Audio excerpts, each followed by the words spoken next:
how bad we get screwed, and it's not a political thing. It's a free speech thing. You know what, Tucker? And it's not a political thing because I'm all over the road. I've supported as many different. Well, hell, I mean, I've supported George W. Bush the first time and Barack Obama the second. I was given credit by the Barack administration and by the Democratic Party of hand delivering this part of Florida for the Democrats presidentially. I donated to Barack Obama's campaign. I've historically voted about 80% Republican, so it's not a Republican or Democrat thing. What it is it's the loose cannon with the big mouth that stands behind the First Amendment and ball busting. That's what it is. Well, no, but it's also trying to crush your business opponents. I mean, you're obviously, he sees you as a competitor in the marketplace. Right. And so he's trying to use the power of the state to hurt his competitor. And you're not allowed. That's totally unfair. That's communist. And here's some back knowledge. Here's some information that you didn't know.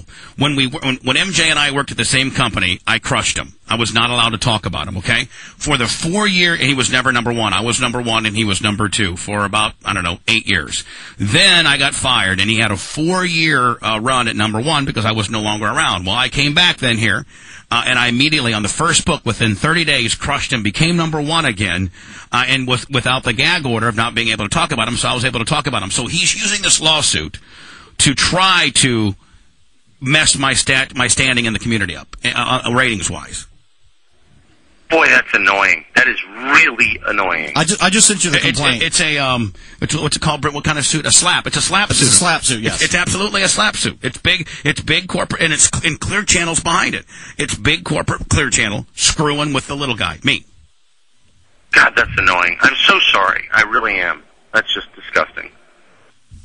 Anyway, Tuck, man, we had a long segment with him today. Yeah, whoa, I'm sorry. God, you put me in a bad mood just thinking about it. I really hope that you prevail, and I hope you get every dollar of your legal fees back from this creek. Do we have any damages, Brent? I mean, if we win, can we go back and I should probably get a hold of J.D. Acco or Steven and see do we have any recourse on the backside if we win? Yes.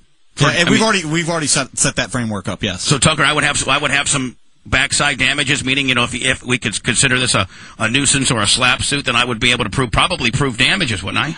Well, of course. You can't just drag someone into court and force him to spend hundreds of thousands of dollars to preserve his business vibe. I mean, because what he's doing is going after your livelihood. Right. Out of nowhere.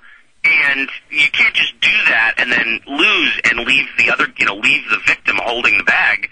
That's totally unfair. Yeah. And there are laws that prevent that from happening. Yeah, we do have some recourse, and we have set up that framework. And I hate to say this, but MJ has a bar complaint against Phil Campbell. What do you mean? Because any lawyer that works on the First Amendment and has read the Falwell case, and you mean after all this is said and done? After all this is said and done, right? And this is your opinion. This is my opinion. If MJ were to lose the case, which it looks like he's gonna, by all legal standards, if he loses the case, doesn't mean anything on our right. I know what you're saying. Right. But by all legal standards, he would have a bar complaint against Phil because not only the Falwell versus Hustler case, but there's also a case that just came down April 24th out of the Ninth Circuit Court of Appeals called the Martino case that's almost identical to ours, and they ruled that the radio host was in the right because the radio host has the right to their opinion. So now as an attorney, if you've read those opinions, you know that your chance of success is unlikely. Ergo, if he's not advising his client of that, then MJ would have a complaint against his lawyer on competence issues. Huh. Yeah, well, bottom line, I hope you guys spank him. I really do. Well, a jury will be our only savior, I can tell you that. All right, well, I'm rooting for the jury in this. Hey. All right, I gotta go into breakfast at the Four Seasons here in lovely Georgetown. It's a rough life, isn't it, kiddo? It's a rough life, man, but I'm living it anyway. Love you, buddy. You guys are the best. See you next week. Bye now.